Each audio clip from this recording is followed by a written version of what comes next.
Good afternoon. President-elect Biden and I just met with a bipartisan group of Democratic and Republican governors.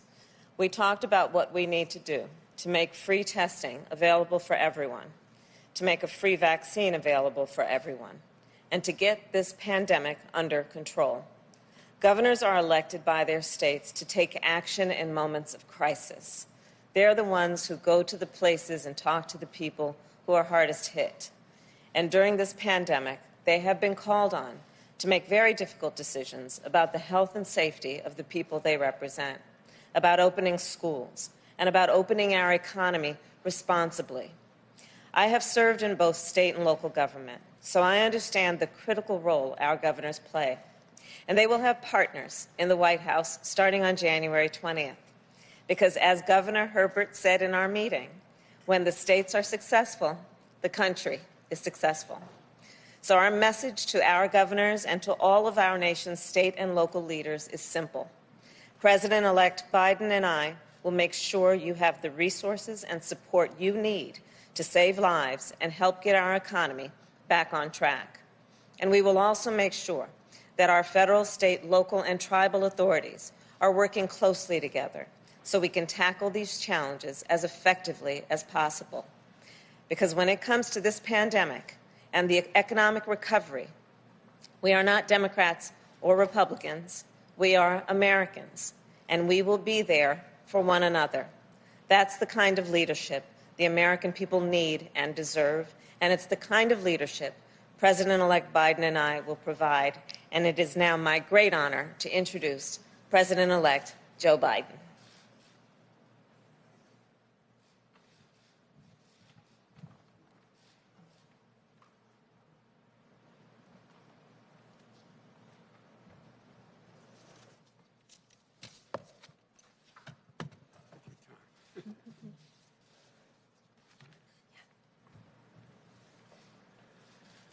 Hello, folks. Good afternoon. Thanks for your patience. The Vice President-elect and I, as this was pointed out, have just concluded a video conference with the executive leadership of the National Governors Conference. They included Governor Cuomo, New York Governor Hutchinson, Governor Hogan, Governor Whitmer, Governor Ivey, Governor Polis, Governor Baker, Governor Lujan Grisham, Governor Herbert, and Governor Carney. And it was really a worthwhile undertaking. You know, they've had to make some really tough calls during this unprecedented crisis. And we're incredibly grateful for everything they've done and keep doing to try to keep their communities safe. Unfortunately, because of the lack of discernment, as they say, that's a fancy word these days, but until the head of the GSA says that we, in fact, our team, this transition team, our team, the senator and I, have, in fact, are the likely winners. And until she does that, we don't have access to all the information that we need to get from all the various agencies. We're not able to deal with everything from testing to guidance to the all-important issue of vaccine distribution and, even more importantly, vaccination plan to actually get vaccinations. We haven't been able to get into Operation Warp Speed, but we will take what we've learned today and build it into our planning. The country is still in a crisis, and there's a dark winter still ahead. Yesterday, America reached another tragic milestone, 250,000 deaths. 250,000 people died due to COVID-19. And there are empty chairs and dining room tables were filled just days and weeks ago with loved ones, family, friends who laughed and talked together. To those families and friends that are left behind, Jill and I send our love and our prayers. We know, like many of you do, how tough it is to find purpose in the memory of a loved one you've just lost. It'll take time, but you'll find it. You'll find it. And you'll find your purpose as we're going to find our purpose for our nation as a nation now. I promise you that. And I promise you that we'll work together. There's a great meeting we had today. All the governors, no matter their political party, whether they're from wherever part of the country they represented, no matter their political philosophy, shared a strong and abiding sense of a common purpose. There was a real desire for a real partnership between the states and the federal government. Each of the governors emphasized that we might be Democrats or Republicans, but we're all Americans first. They congratulated us heartily for our win. What really pleased me most was that the governors made clear that beating COVID-19 is going to require all of us working together as one country. Kamala and I agree. We were deeply impressed with how much consensus there was, how to move forward among the governors. What we need to do now is how we need to do it. How are we going to do it? In what coordinated way can it be done? We discussed a number of critical ways we can work together and unify around a national approach to controlling COVID-19. First, delivering economic relief to the cities, states, and tribal communities. The lost revenue from COVID and the cost of COVID recovery is devastating to state and local budgets. As governors, as all of them indicated, we've got to come together. The federal government has to deliver this relief sooner rather than later, and with flexibility for the states to meet their needs. This includes helping businesses, schools, working families. From unemployment benefits to early education, continued access to affordable health care, all of that's needed during this pandemic. States and communities shouldn't have to lay off teachers, cops, firefighters, cut vital services for families and businesses. The second thing there was uniform agreement on, delivering a safe and equitable and free vaccine. The governors all acknowledge that this will be a massive undertaking, one of the greatest operational challenges we will have faced as a nation. One statistic that was raised by the governors, it took 8 months to provide 100 million COVID tests. 8 months to provide COVID tests. Just imagine how much more difficult it will be, they pointed out, if we don't find a more efficient and effective way to provide 330 million vaccinations. Put it in perspective. They made the point, we can't wait. That's what the governors are raising. In the meeting, we discussed the challenges that lie ahead in distributing and administering the vaccine. The governors talked about how getting doses of vaccine distributed is just one step. We have to actually get vaccinations into the arms of 330 million Americans. That takes enormous resources, people, product. We discussed the difficulty of that task. It's going to take time. It's going to take coordination. It's going to take the federal government and state governments working hand in glove, working together. The governors all emphasized we need to be clear with the American people about what to expect. No false expectations. Let them know what we anticipate. They all acknowledge that this is going to take a massive public education campaign.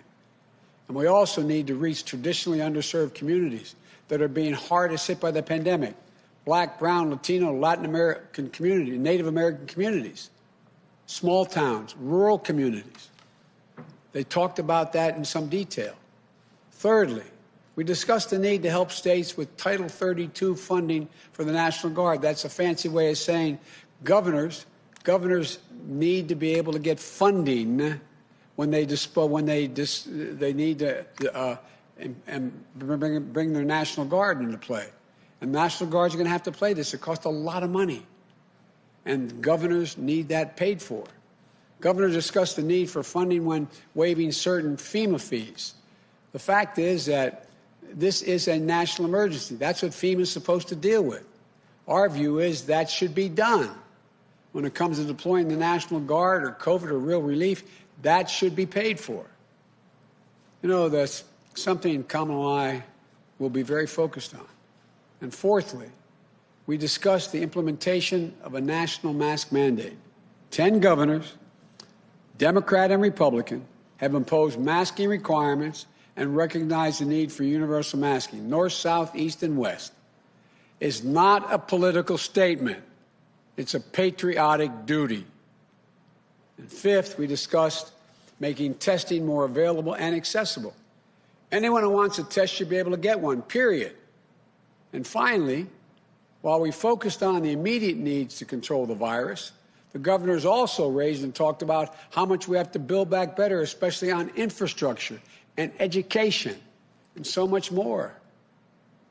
This was not a one-off meeting. I committed, we committed, we agreed that we'll continue to work and meet with the governors on a regular basis, continue to seek their input, and that our COVID teams will follow up and coordinate on the issues coming out of that call, because some of them have very competent people on their COVID teams in their states. The bottom line, we can do this. There's nothing beyond our capacity, but we have to come together as a country.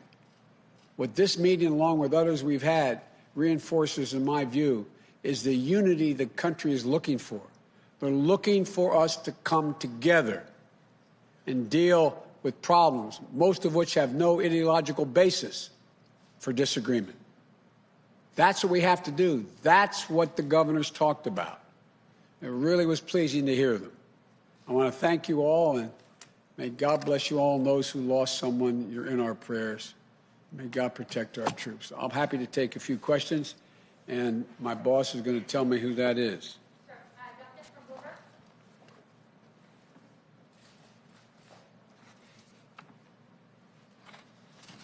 Thank you, Mr. President-elect. I know you mentioned the economic impact and talked a bit about the relief package you wanted, but I was wondering if we could talk about things that you'll be able to do just as president, or what will sort of govern your decision in terms of the economy. So I was wondering if I could ask what kind of framework you're thinking about as you decide about a Treasury Secretary going forward. Whether you would consider, you had said during the debates that you wanted to punish China over the way that they've been acting, whether that could include economic sanctions or tariffs towards China. And finally, do you think a strong dollar helps or hurts the U.S. as we're grappling with historic unemployment? Well, look, let me try to take them one at a time. You'll soon hear my choice for Treasury. I've made that decision. We've made that decision. And you'll hear that either just before or just after Thanksgiving, number one. And you'll find it is someone who I think will be accepted by all elements of the Democratic Party, from the progressive to the moderate coalitions. Secondly, it's not so much about punishing China. It's about making sure China understands they got to play by the rules. It's a simple proposition. And so that's one of the reasons why we're going to rejoin the World Health Organization. We're going to rejoin on day one as well, and it needs reform, I acknowledge, and rejoin the Paris Climate Accord. And we have to make sure that the rest of the world and we get together and make sure there are certain bright lines Chinese understand. We have to not only deal with this pandemic, we have to plan for the next one. The idea that viruses are going to go away is just not rational. We're going to recalibrate and set up the institutional structures we had in our administration, Obama, Biden, and build on it. And what was your third question? It was about the dollar, sir, whether you think a strong dollar will help or hurt with unemployment, or generally just how you'd like the Federal Reserve to sort of approach the... Well, quite frankly, the way the Federal Reserve has been approaching dealing with the dollar I think, has been in a positive direction. Our interest rates are as low as they have been in modern history, and I think that is a positive thing. It lends credence to the possibility of us being able to expend the money and deficit spend in order to be able to generate economic growth right off the bat. And so I think it's been positive so far. Thank you.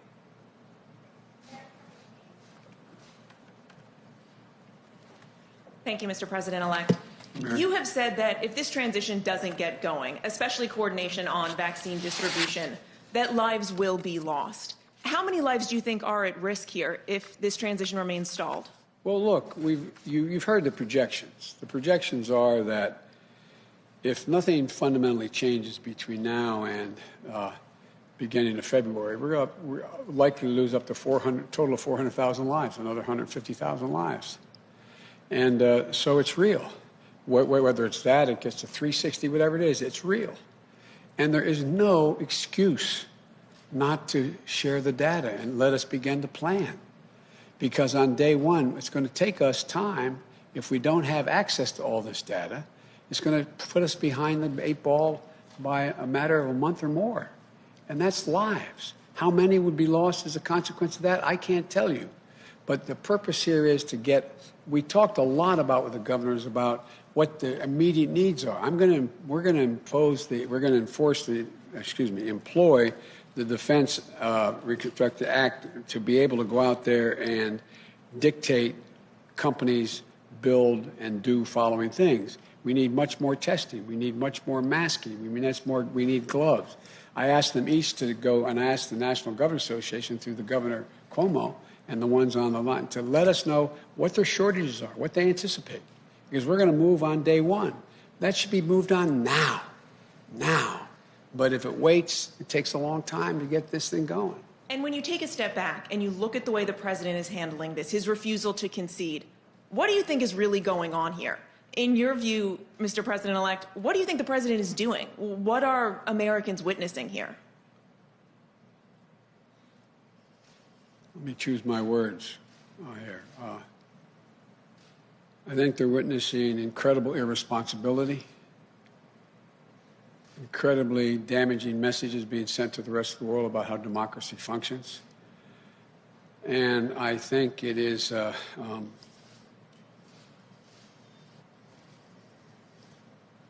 well, I don't know his motive, but I just think it's totally irresponsible. Are you concerned he may succeed, that people may question the legitimacy of your administration? No, I'm not concerned. The vast majority of the American people, they've already, all the polling data has indicated, although the Republicans who worry about it is higher, but over 78% of the American people believe it's, without question, it's legitimate. I just think it's, and I think most of the Republicans I've spoken to, including some of the governors, think this is debilitating. It's not a, it sends a horrible message about who we are as a country.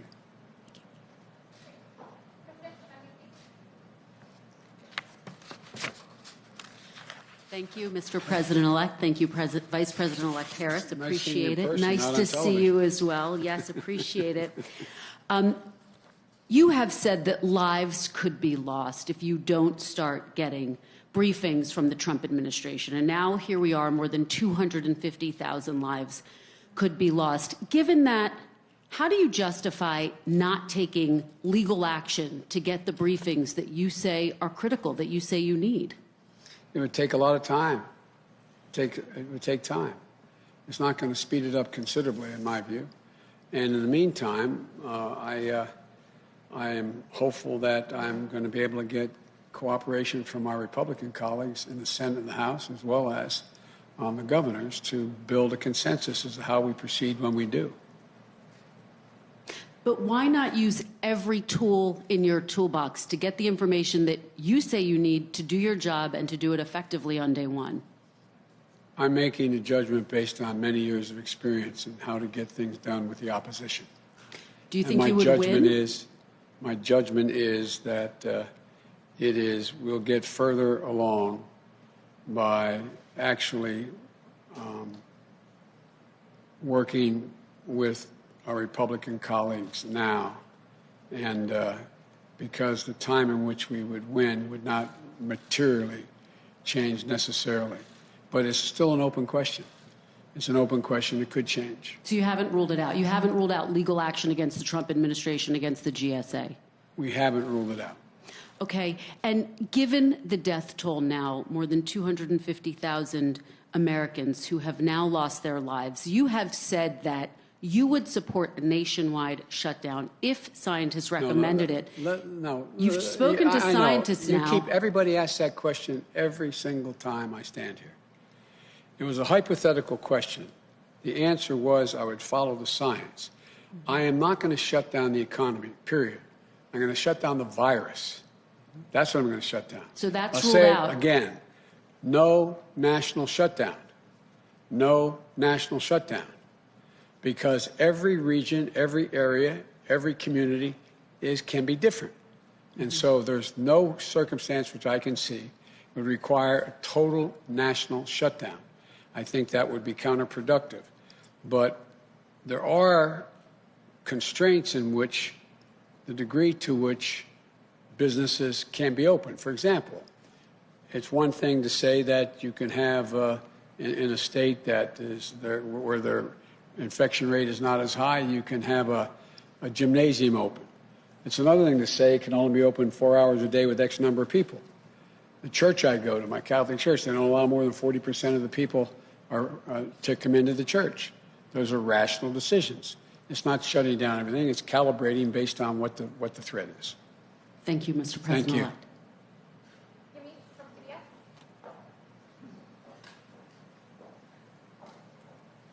Thank you, Mr. Vice President-elect, and thank you, Mr. President-elect and Vice President-elect Harris. A question for you first, which is, what do you make of the fact that the president is having these calls with Michigan county officials amid his bid to overturn the election? He's going to be having also Michigan Republican legislators at the White House tomorrow. Is anything that he's doing making you rethink your strategy? I know you say that you don't want to have legal action right now. And what do you say to Americans, especially immigrant Americans who came to the United States looking for political stability and seeing all of the things that the president is doing? Hang on, I'm on my way. That's what I say to them, not a joke. And what the president's doing now is really it's going to be another incident where he will go down in history as being one of the most irresponsible presidents in American history. It's just out of the, not even within the norm at all. There's questions whether it's even legal. But it's going to be interesting to see who shows up in this call to meet with the leadership. And this is going to, we've won Michigan. It's going to be certified. We're going to end up making clear that they are, making clear that we won. And but it just, it's hard to fathom how this man thinks. And it's hard to fathom. I'm confident he knows he hasn't won and is not going to be able to win, and we're going to be sworn in on January 20th. And I just, but far from me to question his motive. It's just outrageous what he's doing. But as he ups the things that he's doing, calling officials, is it making you rethink your strategy at all? Is there anything that he would be doing that would make you say, okay, we really have to go to court now? Or are you still watching what he's doing and saying we can still kind of wait and see what happens? I'm not going to rule anything out or anything in. But at the moment, the strategy is not changing. And if I could ask a question to the Vice President-elect, would that be Sure. okay? Vice President-elect Harris, you talked about your state experience. My question is there anything that you heard from governors today that made you specifically concerned about vulnerable populations, especially as I talk to Americans who say, I don't have the privilege to work from home. I don't have the privilege to social distance if I'm living in a house with multi-generations. Did you hear anything that concerns you specifically, and what can we do for them as a country? Well, as the president-elect shared with everyone, we heard a lot from the governors, including that, including the concern that African Americans, Latinos, Native Americans, people who live in rural communities, people who, as groups of people, have historically been under-resourced and underserved. And so there was consensus among the governors, bipartisan consensus, that our federal strategy should reflect those concerns in a way that we support the states with the resources they'll need to get to the folks who have been often overlooked or ignored. And the president-elect, I think, has made it very clear that it's one of our highest priorities to support that. As you may know, in the Senate, I actually led what we called a Racial Disparities Task Force. And that approach is something that we will be incorporating in our administration to ensure that all people have equal access to resources, but also taking into account equitable distribution of resources based on need. Thank you, President-elect Biden. Let me add to that. One important thing to understand is there is and we've talked a lot about this, and we talked about it when I was running, seeking the nomination as well. And that is that the idea of the brown, black, Asian American, Native American communities are always the first ones hit the hardest and the last ones who are brought back. We're going to flip that around. It's going to be really important to determine priorities based upon access to the information that's available, access to everything from the vaccine to other opportunities to be able to deal with helping the country, part of the country that's been hurt the worst. 3 times as many African Americans have died than white Americans died from COVID. So there has to be a prioritization. That's why I'd like to know exactly what this administration has in mind in terms of their Operation Warp Speed and how they plan it. And that's what we talked about with the governors today. They all mentioned the need to focus on the communities that have been left behind, particularly Governor Cuomo. It's one thing if, for example, vaccines are distributed to all the Walgreens of America. No criticism of Walgreens, but there's a lot of those facilities that aren't in rural communities and are not in poor communities, African American, Latino communities. So we've got to make sure there's access for them. Thank you so much. Okay, thank you. Do you have room for Bernie Sanders in your cabinet? I was wondering where you joined us.